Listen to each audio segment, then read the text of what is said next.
Maybe we'll just sit here and just relax for 20 minutes or so today. Just take a deep breath and just enjoy the spring, enjoy the sunshine. I think have the windows open today. First time probably. Breeze blowing by. Just a calm, I can't believe it's May. It's May already. A calm, sort of relaxing day. Just this whole thing, I'm very relaxed. I just sat down, I'm like, do I really want to record this show? Seems like it's going to be work, but I'll do it. Here I am. So thanks everybody for stopping by, or if this is your first time, welcome.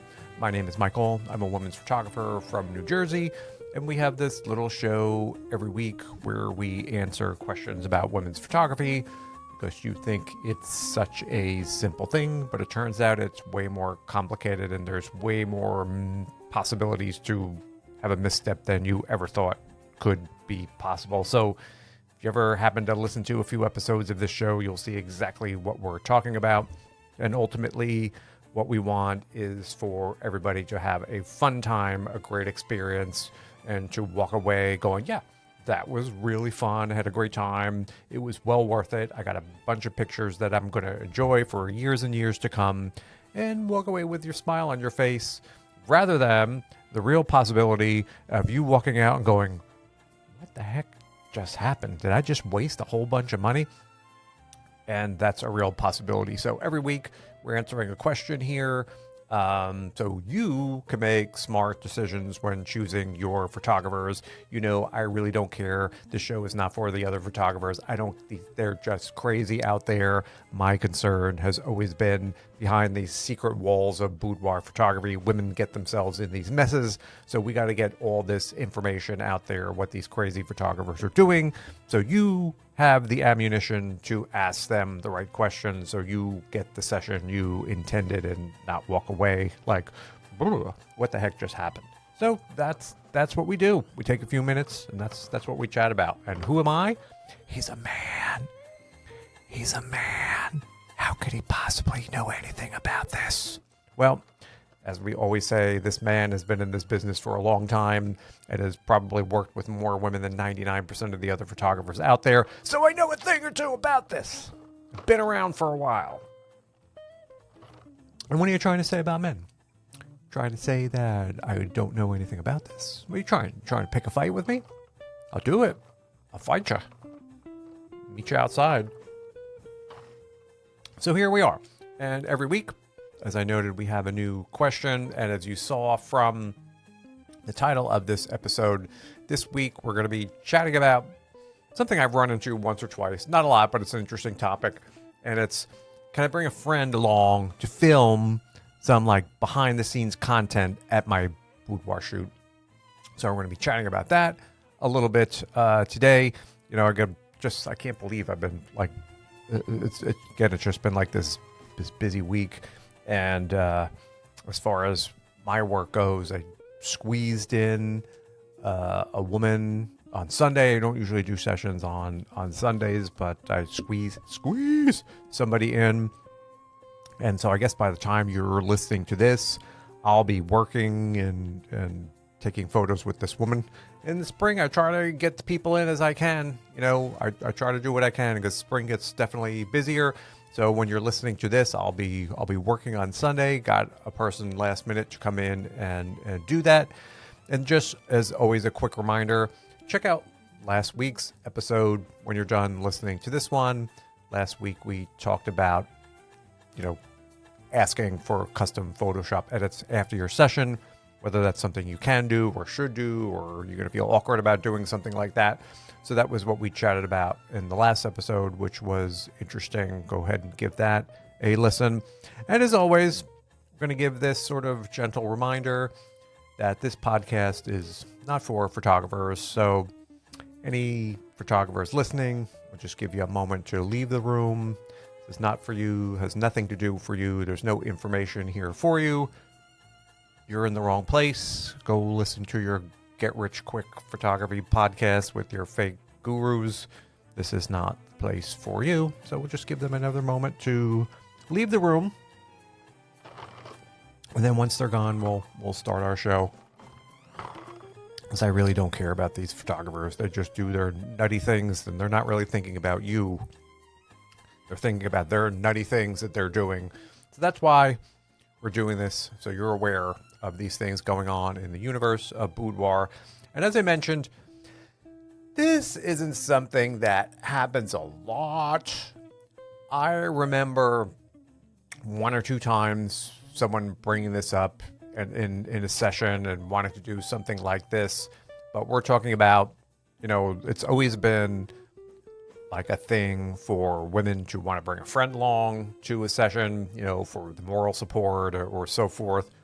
But as social media has exploded, it's all about the views. It's all about the followers. It's all about the clicks. So what has happened in some instances is that because everything is content now, everything is content. So why wouldn't your boudoir session become content as well? So it's all about the views. So once in a while, and like I said, I've only run into this once or twice, but I thought it would be interesting to chat about, where I had inquiries before a session whether it was okay if the friend came along, and not just for the moral support, but the friend to be there to film the behind the scenes content for use on social media and etc. to document this session. So is this okay? Is this something you were thinking about doing? Are you part of influencer culture? You need more content for your Instagram, your TikTok. You need to document everything. You need to experience all this. So as usual, when I hear, at least I think one time, see, this is where my memory gets fuzzy. I think one time someone asked, and the other time they didn't really ask, and they just kind of showed up and bombarded me with that. And I think the first time the woman was like, oh, I have a blog. I think she had a blog and it's something else, and I want to document my session. And I'm like, well, what did you plan on doing? So we'll get into that a little bit. And I always have some concerns because that grows out of the friend space. And often, as I noted, women have always wanted to bring a friend along for moral support. And sometimes the friend wants to become like an active participant in guiding the client and stuff like that. And you wind up with this divided attention. And instead of worried about what you're doing, the friend and the person coming along or the client are having this dialogue, and it gets very sort of disruptive. So I'm just like aware of that, seeing it firsthand. And then my concern is if someone comes in and wants to start filming behind the scenes content, is it really going to be a boudoir session, or is it going to be more about the content that this person is doing? Are they there just for content? Do they really want a boudoir session, or is this just for views? So these are a few questions I remember chatting with this woman as far as what she wanted to do and how she planned on handling this. And it was like, as we talk about, I'm open to everything. There aren't too many things that I say no to. I just need to find out a little bit more information. And it's always interesting to me now, and as often, even aside from this, like women who would be taking pictures of themselves during their session, and you hear them snapping photos and posting them, which is like shocking to me, because just rolling back the calendar a decade ago, well, now it's probably more than a decade ago, 2010, even for that, like, boudoir was so private. You're not going to tell anybody. These pictures, nobody can see them. Oh my God, the thought of a woman in a bra getting out there in the universe, and you're not going to share. You're not going to show. Is anybody going to see this? Nobody can see me. And it was all pretty much about privacy, not even talking about this, wearing a disguise to come into the building because you couldn't let your neighbors see you going and doing such a thing. To flash forward a couple of years later, and you have women just there live streaming themselves from your boudoir shoot to the public. So it's just an interesting change in, I guess, what's acceptable or what people are willing to do now. I was sort of a short time ago you would have never done this, and now it's okay just for views, just for clicks, just for more followers. So it's interesting how that change has come about, just beyond what the session and what people were doing. So that was always an interesting thing to me, that 10 years ago you would have been like, don't show this to anybody. Now you're sharing it with anybody and everybody, people that you don't know. So that's an interesting part of the whole dynamic of this, like, short change in a short period of time. And I noted that in the time that this one woman brought this up to me and wanted to film some content,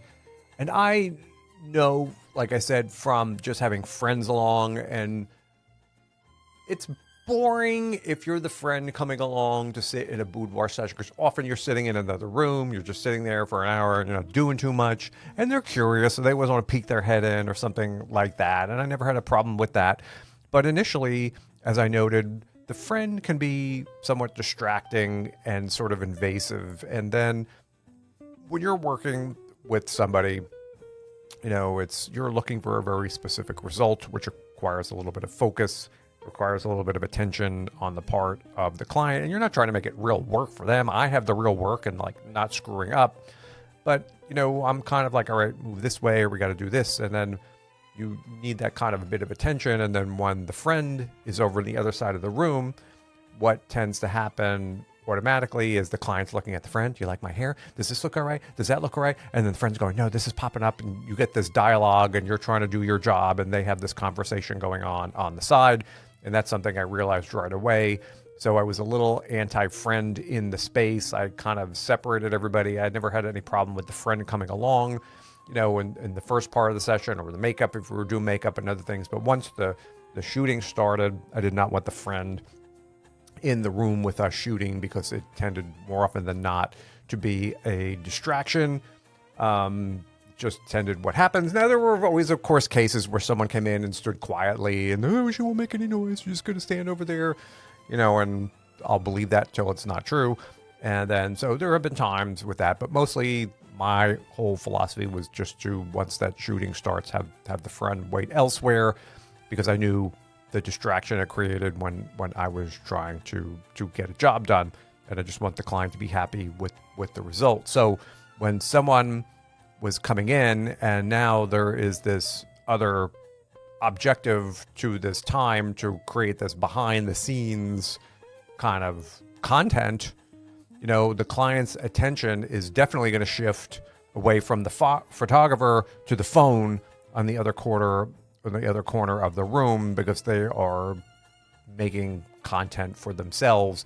And then suddenly you become like the prop in the whole scene, and they're telling you, okay, just stand over here, because they want to get a picture of you taking a picture of the woman, of the client, or they want to get a video of you. All right, can you just do that again? I want a video. So it creates this whole new dynamic in the room, which can become a challenge.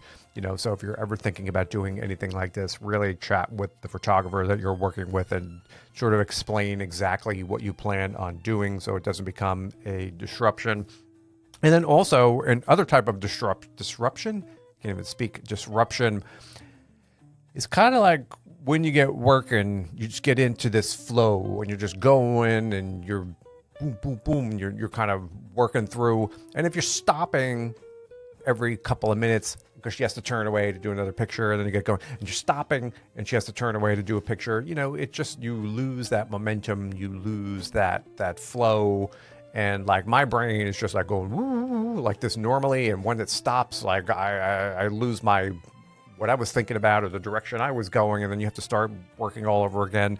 So I found it on that level, when I'm thinking, all right, I'll do this and I'll do this and I'll do this, and then suddenly you get stopped, and I'm like, we have to film a little video of this, and then we're going back. That was kind of disruptive to the momentum of the whole session, and it definitely, you can focus your attention, I think, in one place or another, and not both. And if someone is trying to be filmed by two people at the same time, it just becomes distracting, I think, for the client. And I think the boudoir work suffers. And the other person in the room definitely and unintentionally possibly can affect the comfort level of the client because, remember what she's doing theoretically is just for like social media stuff. So I don't even, people, post themselves with little to nothing on social media. But, I always get the feeling that sometimes this really isn't about Boudoir. It was more about just creating content for this account and not really about the experience. So I think these people are approaching the session on a completely different level. It's just more about documenting this experience than the experience itself. And as far as, is this something that's going to be okay with all photographers? Well, I think you have to take that on a case-by-case basis, and I suspect that not all photographers would be okay with this. Strictly, I guess, because, privacy concerns. Again, I guess this person would be okay having all this content being sent out. But, as we noted, I don't think that photographers would be okay with these constant interruptions during the session and breaking up that creative process for the photographer. The photographer may not want all of these unauthorized photos and videos of their work environment or how they work or what's going on in their situation out there. They may feel awkward or don't necessarily want that. And then also something I was concerned about a little bit, you may have a fear that there are going to be unedited, unfinished, or unflattering behind the scenes content that could possibly misrepresent the kind of work that I do.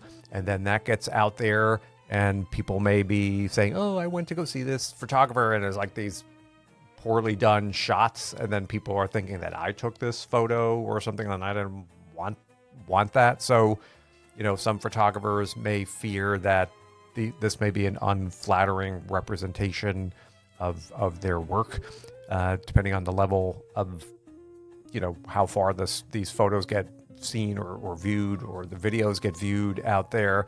And what I did, and I try to accommodate, like I said, I always try to accommodate people asking me requests like that. And my sort of thought was, okay, we'll have like designated behind the scenes moments. I don't think we're going to be documenting the entirety of the session, but maybe we'll stop at one point for a little bit. We'll stop at another point for a little bit. We'll stop at another point for a little bit to let you do your thing in sort of like a structured fashion and not constantly be interrupting or in the middle of me doing things, turning to another camera going, oh, can you do this? Oh, and can you do this? And so I think it's necessary to put a little structure in there and create designated spots to bring in the friend to film or to stop for a moment when there's an outfit change or something like that. So it's not super interruptive for the session. And one thing a photographer may do is provide their own behind the scenes clips, so it would not be too much to ask for a photographer to film that and then provide it to the client just doing some casual video. But again, you'd have a little bit more control over that content to make sure it's something that is a good representation of your work or what you're doing. And, they may not be talking about, the photographer's too happy about this because they may not want like a whole group of people coming in the room, so I would say limit your audience to like one person max coming in. Don't show up with a team of behind the scenes people looking to document. That would be super disruptive, and keep it as low key as possible. So that again was one of the requests that I made. All right, bring it, just fly on the wall type of a thing. One person. We don't need a group of people. We don't need a whole situation going on, which will make the session sort of more disruptive. So I'll try to accommodate, but again, I will have some reasonable requests on that front. And as like a personal story, like I said, I had really only, I remember this happening sort of twice. And like I said, one person told me beforehand, the other person like dropped it on me in the middle of the session. A very nice woman, but I don't remember because it was a long time ago. And, the one who didn't tell me just sort of showed up, and in the middle of the session, she was like, "Oh, I'm creating all this content for my blog and for, I forget, her online accounts and something like that." And she was just doing her own thing, but she wanted her phone with her the whole time and was propping it up and wanted to constantly be taking photos and doing stuff like that, which it was okay. But that was really my kind of introduction to this, like, ooh, this may be a thing now that I have to kind of like deal with. And then the other time, I remember a woman was, she told me about it, and, she was planning this. To her credit, she was telling me she wanted to film the experience and share it. And, first, I think she hit me up to, like, not charge me or for me to do it for free because of her influencer status. I was like, yeah, that doesn't play here, sister. So she came in with another woman, and I think they were just using a cell phone to film, and like the agreement that we came to, like I said, was just to make a few designated spots where to stop and for her to do their thing, and she wanted a picture with me, and they wanted photos or videos, I don't remember what they were doing, of me like photographing the person and everyone pretending they're having this great time. Oh yeah, and it was harmless stuff, and she gave me the heads up, and we did it in sort of a structured way. And it sort of worked out. And again, I kind of kept things, and she was nice about it, and they were kind of very respectful about what was going on. But certainly I can see where this can be very interruptive to the whole session. And you don't want to do that. You don't want to, if someone's your photographer, you don't want to like sort of disrespect their work habits and their studio space and stuff like that. And the other time I remember, which was kind of like disruptive, and this was a couple years ago, and a woman came in, and she there was nobody that came with her, but I forget if she had her husband or her boyfriend wants to watch everything, and she took her phone and propped it up on the other side of the room, and I guess she was on FaceTime with them. The guy wanted to, guys want to watch the whole thing, and we were going through the session.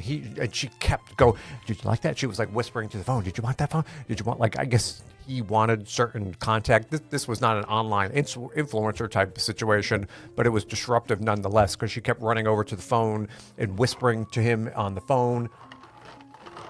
And in the middle of me taking photos, I could hear him talking to her, and he was like, "Go to this way, go to that." And then we were talking about, do you want certain kind of contents? And she would take the phone and vanish into the other room, and she'd be come back. Okay, we'll do that. And the whole thing was just like very bizarre. Like, this guy was like, I don't know what was going on, like whether he wanted to watch this. And it was a completely sort of disruptive thing where the whole time she was focused on whoever was on this phone in FaceTime, propped up and kept looking that way. And I guess he was my back was to the whole thing. And it was not one of the best sessions I ever had, just because there was just constantly disruptive, and you can hear the guy telling the woman there to turn and to move the other way and to do this and to do that, and discussing certain kinds of poses. And I'd be in the middle of doing something, and he'd be asking me to move out of the way. Can you move over?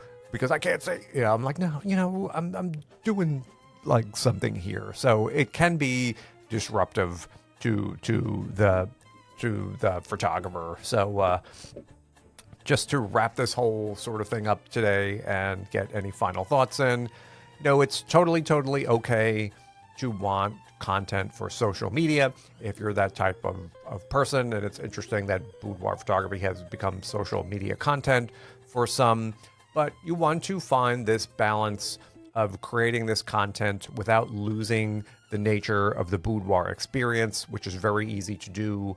It's sort of a flow that goes on in boudoir. It's sort of kind of getting somebody in there and creating these moments and having someone enjoy themselves and not be distracted, which is hard to do when there's somebody standing over their shoulder telling them to pose or suddenly do this or suddenly do that. And they're, attention becomes divided, and the whole session, I think, sort of suffers. I'm happy to work in a way that helps the client sort of do what they want to do, at the same time sort of protecting the session and getting the results I want to do. But it's a tricky balancing act. And I think that you may find photographers who are really not up for this. You may find some that say, I don't care, and, come in and do what you want. It will sort of be fun. And I guess I fall somewhere in the middle when it comes to that. I would accommodate things, and I just want a little bit more to know about what was going on in this session. And I really, myself, don't want to be the subject of somebody else's content or a prop in the back of somebody else's content. It's just not an interest to me to do that. But, if you plan on doing something like this, I would always say reach out to the photographer, tell them about your plans, just be honest about it, and say, hey, when I'm in, is it okay if I do some of this for my social media account, and tell them exactly what you want to do, or if you're bringing something along and what your intentions are. Are you doing videos? Are you doing this? Is it going to slow the whole shoot down? Am I going to be there for an extra 2 hours because you want to film stuff just for your own sake? And, if you can come to a reasonable agreement with that photographer and they're okay with everything, that's fine. But don't be shocked if you find someone saying, yeah, that's not really for me. I don't want to be in photos. I don't want my workspace to be involved in somebody else's content. So that's what my thoughts are about that. It's an interesting turn in the world of boudoir photography from a decade ago when this was all private. And now apparently seeing somebody in their underwear on Instagram is very, very normal. One side or the other doesn't really affect me, but it's an interesting change. And I think that's why this has become more of a thing with people wanting to film themselves in their boudoir sessions, especially because they want to post it sort of online. So does it happen? Yes. Does it happen a lot? Probably not. Is it something you're going to do? Probably not. Does it come up from time to time from women? Yes. Yes, it does. So again, just one of those things in the universe of boudoir that's a little bit interesting. And that's a little bit of my sort of input on that kind of a topic. And so what do you think? Would you go in and want to film yourself in a boudoir shoot just to post it on your Instagram account? I don't know. Maybe you would, maybe you wouldn't, but it happens now. I've seen it online, and there we are.